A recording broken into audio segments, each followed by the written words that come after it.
step away from her. Halo, gua Angga. Video kali ini gua akan membawakan sebuah alur cerita dari film yang berjudul Dead Sea tahun 2024. Film ini mengisahkan dua pasangan muda yang pergi ke pulau tak berpenghuni menggunakan jet ski. Saat perjalanan pulang mereka kecelakaan dan ditolong oleh orang yang ternyata seorang pedagang organ tubuh manusia. Waduh, gimana tuh? Kalau begitu langsung aja ke ceritanya. Film diawali dengan sarapan pagi. Dia adalah Kaya dan ini adalah adiknya. Kaya dan adik bercerita di pagi hari sambil sarapan. Ternyata mereka sudah ditinggalkan oleh ibunya meninggal. Kini mereka hidup bertiga bersama ayah. Kaya akan pergi menemui temannya yang bernama Tessa. Ia pun berpamitan dengan ayah yang sedang memperbaiki perahu lamanya.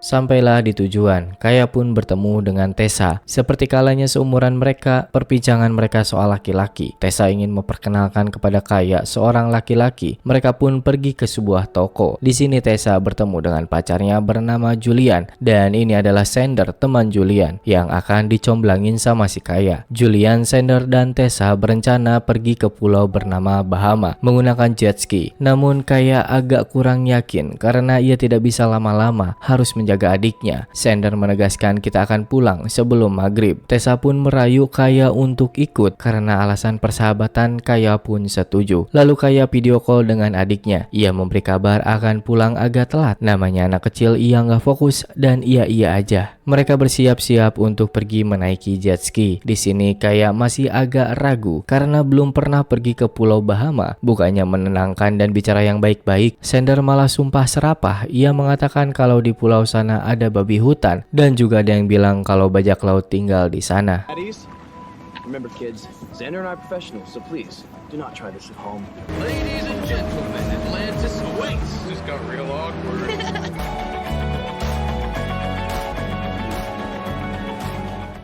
Sampailah di pulau, Tessa dan Julian ngobrol dan berakhir seperti ini. Aduh, gimana ya?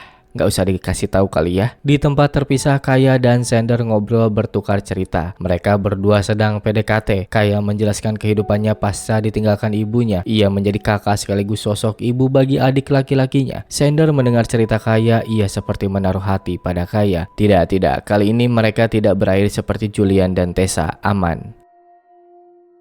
Mereka pun pulang. Tessa dan Julian mengendarai jet ski dengan ugal-ugalan. Sedangkan Kaya dan Sander mereka santai sekali. Ia saling tatap-tatapan karena mereka sedang dimabuk cinta. Kesialan pun terjadi. Julian dan Tessa jatuh dari jet ski. Sander dan Kaya yang asik bertatap muka tidak melihat Julian jatuh dan menabrak Julian. Mereka panik, jet ski mereka tenggelam dan kini mereka terombang-ambing. Tessa yang kesakitan karena saat jatuh dari jet ski dengan kecepatan tinggi. Kaya mencoba menenangkan Tessa. Sander diketemukan tidak berdaya, sedangkan Julian tidak ditemukan. Hari pun sudah mulai sore. Mereka terombang-ambing di lautan tanpa arah. Untungnya sebuah kapal terlihat melintas. Mereka pun berteriak meminta pertolongan. Kapten kapal melihatnya lalu menyelamatkan mereka. Sander yang terbaring lemas karena luka pada kakinya yang membuat ia tidak bisa berjalan. Melihat itu Tessa mencoba mencari minum di kapal untuk Sander, sedangkan Kaya menemani Sander di saat Sander kesakitan.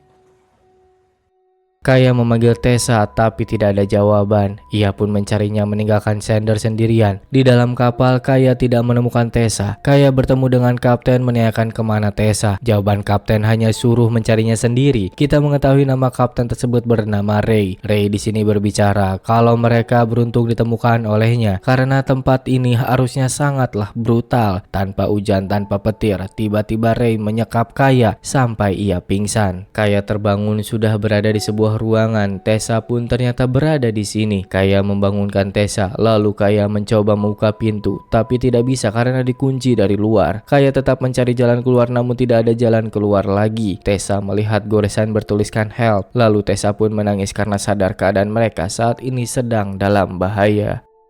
Hari pun berganti, sudah pagi. Kaya memegang sebuah besi spiral. Lalu keluar cahaya dari atas. Ternyata itu adalah Ray memberikan makanan. Kaya di sini menanyakan kepada Ray apa yang ia mau lakukan. Kaya memohon pada Ray untuk memulangkan mereka semua. Ditambah Kaya mengkhawatirkan adiknya. Kaya pun mencoba naik, tapi Ray membentaknya. Karena ulah Kaya ini, Ray menarik makanannya kembali. Ray berteriak dan menjelaskan kalau ini adalah perahunya. Mereka harus menuruti peraturan. Ray melanjutkan aktivitasnya. Ia bersantai, memotong ikan untuk memberi makan burung-burung kenari, lalu lanjut makan. Kita berpindah pada Kaya dan Tessa. Kaya masih memegang besi spiral. Di bawah Kaya mendengar sesuatu. Itu adalah kapal yang sedang menuju ke sini. Ya benar, suara tersebut memang sebuah kapal yang mendekat. Di atas datang seorang pria tua botak menggunakan perahu kecil. Mereka melihat keadaan Xander lalu bertemu dengan Kaya dan Tessa yang berada di dalam ruangan. Sepertinya pria botak ini adalah seorang dokter. Lalu dokter menyuruh Tessa untuk berbaring dan ia pun memeriksanya perut yang terluka. Xander masih tergeletak lemas di tempatnya. Ray dan dokter berada di ruang kendali. Dokter memberikan uang pada Ray. Di sini kita baru mengetahui kalau dokter dan Ray menjalankan praktek jual beli organ tubuh manusia, di mana dokter bekerja pada suatu klinik di Miami. Kliennya membutuhkan jantung untuk anaknya. Xander dan Tessa terluka. Dokter tidak menginginkan jantungnya. Lalu Ray menanyakan harga mereka berapa. Dokter menawarkan $5.000 untuk satunya. Ray setuju, sedangkan harga Kaya belum diketahui. Dokter mengatakan pada Ray untuk menjaga Kaya tetap hidup dan sehat karena ia dibutuhkan untuk diambil jantungnya. Di ruangan bawah, Tessa dan Kaya hanya bisa menangis dan merenung. Sedangkan di atas dokter dan Ray melakukan bedah kepada Xander. Kaya mengintip dari bawah. Kaya yang melihat berteriak dan Tessa hanya bisa menangis saja. Tidak tahan melihat, Kaya pun mendekati Tessa. Kini mereka berdua hanya bisa menangis. Tessa meminta maaf kepada Kaya karena ini semua adalah ulah dia. Kaya tidak bisa terus bersedih. Ia melakukan sesuatu dengan besi spiral yang selalu ia pegang. Ia mencoba mencongkel bagian atas kapal. Di atas dokter telah selesai melakukan pembedahan. Setelah selesai, mayat Xander dibuang begitu saja dijadikan pakan hiu. Singkat cerita, dokter dan Ray pergi ke ruangan bawah. Dokter memfoto Tessa dan Kaya. Setelah itu Ray menyeret Tessa. Kaya yang lemah tentu perlawanannya hanyalah sia-sia. Tessa dibawa oleh Ray dan dokter. Tessa diikat dan dokter memeriksa golongan darah yang dimiliki oleh Tessa. Sementara itu di ruang bawah, Kaya lagi dan lagi mencoba mencongkel bagian kapal. Pada malam hari, Kaya masih dengan usahanya. Kali ini ia berhasil membuka penutup bagian kapal. Tessa sudah diikat dan diangkat oleh Ray. Tessa akan dibedah oleh dokter seperti Xander. Meskipun terus berontak, Tessa sudah tidak bisa selamat. Sementara itu Kaya yang berhasil menyelinap ke ruang kendali mencoba menghubungi seseorang untuk meminta bantuan melalui radio. Namun sepertinya radio itu tidak berfungsi. Kaya terus menyelinap menelusuri kapal, masuk ke ruangan mesin. Sampailah di suatu tempat ia melihat temannya yang sedang terkapar akan dibedah melalui jendela. Tidak ingin tinggal diam saja, Kaya mengambil harpun. Dengan penuh persiapan Kaya keluar menuju dokter dengan harpunnya. Dokter yang berbalik arah mencoba menggeretak Kaya. Dengan penuh kesadaran Kaya menembak dokter tepat mengenai dadanya. Kaya menyelamatkan Tessa, tapi dokter yang masih memiliki tenaga mencekik Kaya. Tessa yang sudah sempat dilepaskan ikatan talinya mengambil pisau lalu menusuk dokter dari belakang. Dokter pun meninggal di tempat. Sementara itu Ray sepertinya mendengar sesuatu. Ia mengambil sebuah tombak dan menusuk perahu kecil dokter. Entah apa alasan dia melakukan ini. Saat Ray keluar dari ruangannya, ia melihat sekitar. Dia tidak menemukan siapa-siapa. Pada saat ia menyenter laut, dia melihat sesuatu. Mereka adalah Tessa dan juga Kaya. Ray pun bergegas menuju ruang kendali, tapi sayangnya kapal ia tidak bisa hidup. Ray mengecek ke ruang mesin dan ia melihat sebuah kabel yang sudah terpotong. Ini sudah dipastikan ulah Kaya. Kaya dan Tessa yang berenang di laut. Mereka pergi menuju kapal dokter. Perut Tessa yang mulai kambuh lagi. Tessa berkata pada Kaya untuk pergi meninggalkannya atau mereka berdua akan mati. Kaya dengan berat hati meninggalkan Tessa, berenang menuju kapal dokter. Kaya sampai di kapal, ia langsung menuju ruang kendali. Kaya sendiri tidak mengerti cara mengendalikan kapal, tapi dia bisa mengaktifkan radio meminta bantuan. Berulang kali ia bicara, tidak ada yang jawab. Pada akhirnya penjaga pantai Amerika merespon. Kaya yang tidak mengerti soal kapal, ia pun dipandu penjaga untuk mengaktifkan GPS kapal. Namun pada saat itu fokus Kaya terpecah melihat laptop dokter. Ternyata ia melakukan perdagangan organ tubuh manusia. Di situ terdapat foto dirinya. Setelah itu Kaya lanjut mencari alat pelacak kapal kapal atau sejenisnya, apalah ini namanya. Ia pun menemukannya. Alat itu akan aktif jika berada dalam air. Saat Kaya hendak melemparnya, ternyata Ray datang. Ia pun pergi ke suatu ruangan untuk menghindari Ray. Ray yang sadar kalau Kaya sedang bersembunyi, ia pun mencari. Kaya berhasil bersembunyi dari bawah kapal. Kaya pun keluar memegang alat dan flare gun. Tak disangka Ray berada di belakangnya. Ray langsung menusuk Kaya. Kaya yang lemas tak berdaya terbaring. Dengan kekuatan terakhirnya, Kaya meraih wajah Ray lalu menembakkan flare gun tepat ke mulut Ray. Dengan tenaga sisa-sisa terakhirnya, Kaya membawa alat pelacak mencoba melemparkan ke laut, tapi sayangnya lemparan Kaya tidak sampai. Kaya yang sudah lemas, ia pun pingsan. Dengan mengejutkan, sebuah keajaiban terjadi. Guncangan ombak membuat alat itu jatuh ke air dan aktif. Pada esok harinya, petugas kepolisian datang ke tempat lokasi memeriksa keadaan. Petugas menemukan Kaya. Untung saja denyut nadinya masih ada. Petugas melakukan pertolongan pertama pada Kaya. Tidak lama kemudian helikopter datang dan membawa Kaya. Di helikopter, sayangnya detak jantung Kaya terhenti. Pertolongan tetap dilakukan oleh petugas. Sementara itu, Tessa ditemukan oleh petugas. Diangkat oleh petugas dengan keadaan lemas. Tessa hanya bisa menangis. Di helikopter, penanganan pada Kaya terus dilakukan. Dengan ajaib, denyut nadi Kaya aktif kembali. Helikopter mendarat, Kaya dibawa dan dipindahkan dari helikopter. Ayah Kaya datang dengan tepat waktu. Kini Kaya sadarkan diri. Disusul oleh Tessa yang sampai di lokasi yang sama. Kaya meneteskan air mata melihat Tessa selamat. Dan film pun